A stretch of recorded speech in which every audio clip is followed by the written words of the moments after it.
దోసలోకైనా, వడలోకైనా, ఇడ్లీలోకైనా, దేంట్లోకైనా super tasty chutney అన్నది నేను మీకు చూపించబోతున్నాను. హాయ్ అండి, అందరికీ నమస్కారం. నేను ఈరోజు కోకోనట్ వేరుశెనగ గుళ్ళు వేసి చట్నీ చూపించబోతున్నాను.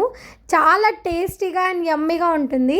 ముందుగా ఒక ప్యాన్లో నూనె వేసుకొని, నూనె హీట్ అయిన తర్వాత మనం ఒక గుప్పెడు వేరుశెనగ గుళ్ళు వేసుకోవాలి. సో మీడియం ఫ్లేమ్లో పెట్టుకొని మంచి కలర్ వచ్చే వరకు వేపుకోవాలండి. సో ఇప్పుడు లోపల వరకు వేగాయి. తినే శనగపప్పు ఒక గుప్పెడు వేసుకొని సిమ్లో పెట్టుకుని మంచిగా నేను ఇక్కడ వేపించుకుంటున్నాను. వేరుశెనగ గుళ్ళు ఎంతైతే తీసుకుంటామో తినే శనగపప్పు కూడా అంతే తీసుకోవాలి. మీ కారంకి తగినట్టు మీరు పచ్చిమిరపకాయలు అన్నది ఇక్కడ యాడ్ చేసుకోండి. నేనైతే నా కారానికి బట్టి నేను యాడ్ చేసుకొని మంచిగా ఫ్రై చేసుకుంటున్నాను. ఒక్క సగం నేను కోకోనట్ తీసుకున్నానండి, కొబ్బరికాయ. సో నేను ఇక్కడ మంచిగా వేపించుకుంటున్నాను. సో స్లోలో పెట్టుకునే వేపించుకుంటున్నానండి, సిమ్లో పెట్టుకొని. సో మంచిగా ఒక 2 minutes వేపించుకుంటే సరిపోతుంది. ఇప్పుడు నేను కొంచెం చింతపండు వేసుకుంటున్నాను. సో చింతపండు కూడా మంచిగా నూనెలో మగ్గుతుంది. సో ఇక్కడ నేను వేపించుకుంటున్నాను. ఒక్క నిమిషం వేపించుకున్న తర్వాత మొత్తం అంతా చల్లారి పెట్టుకొని ఒక మిక్సీ జార్లోకి ట్రాన్స్ఫర్ చేసుకుంటున్నాను.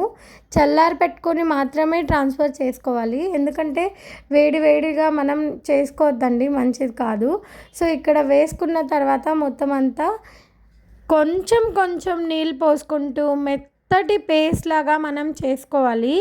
ఎక్కువ నీళ్ళు ఇప్పుడే యాడ్ చేసుకోవద్దండి, ఎందుకంటే ఇప్పుడు ఒకటేసారి నీళ్ళు యాడ్ చేసుకుంటే అది మెత్తగా రాదు. సో ఇక్కడ మీరు చూపిస్తున్నట్లయితే మెత్తగా వచ్చింది. సో కన్సిస్టెన్సీ చూడండి, ఇక్కడ గట్టిగానే ఉంది. సో ఒక ప్యాన్ తీసుకొని దాంట్లోకి నూనె పోసుకోవాలి. అదే ప్యాన్లో నేను ఇక్కడ కొంచెం నూనె పోసుకుంటున్నాను. నూనె హీట్ అయిన తర్వాత ఆవాలు అలానే మినప్పప్పు వేసుకుంటున్నాను కొంచెం. సో ఇక్కడ మినప్పప్పు కొంచెం గోల్డెన్ అయిన తర్వాత ఒక్క రెమ్మ కరివేపాకు, 2-3 ఎండుమిరపకాయలు ఇలా కట్ చేసుకొని వేసుకుంటున్నాను. అంతేనండి, మన తాలింపు రెడీ అయిపోతుంది. సో ఇక్కడ నేను చట్నీ మొత్తం పోసేసుకుంటున్నాను. మీరు చూస్తున్నట్టయితే ఇక్కడ నాకు కన్సిస్టెన్సీ ఎలా కావాలో అన్ని నీళ్ళు నేను పోసుకుంటున్నాను. మీకు ఎలా అయితే ఇష్టమో అన్ని నీళ్ళు పోసుకోండి.